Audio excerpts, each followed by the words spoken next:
Hello friends, সবাই কেমন আছো? আমি তো খুবই ভালো আছি, কারণ এনার ঢং দেখতে দেখতে বৃষ্টির দিনে আমি করতে চলেছি আমার প্রিয় এক রেসিপি। তো এই যে দেখে নাও, তোমরা কি ভাবছো খিচুড়ি?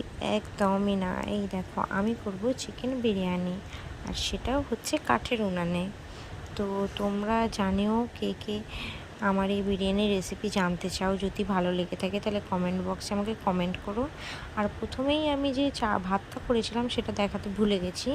তো এটা আমি বেরেস্তাটা করছিলাম, তখন থেকে ভিডিওটা করি।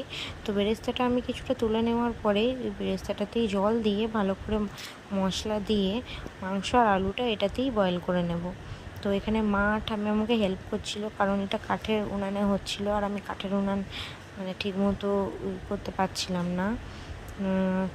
তারপরে দেখে নাও চালটা কত সুন্দর হয়েছে। আর এখানে খোয়া ক্ষীরটা আমি যেহেতু ফ্রিজে দিয়ে ফেলেছিলাম আগের দিন, তো সেটা শক্ত হয়ে গেছিলো, সেটাই আমি খোলার চেষ্টা করছিলাম।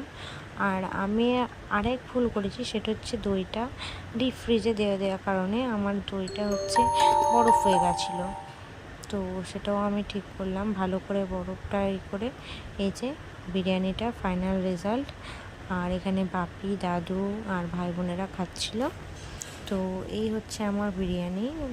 মাংসটা একটু বেশি বয়েল হয়ে গেছিলো। তো কেমন লাগলো জানিও সবাই। আর খেতে তো দুর্দান্ত হয়েছিল। Bye bye.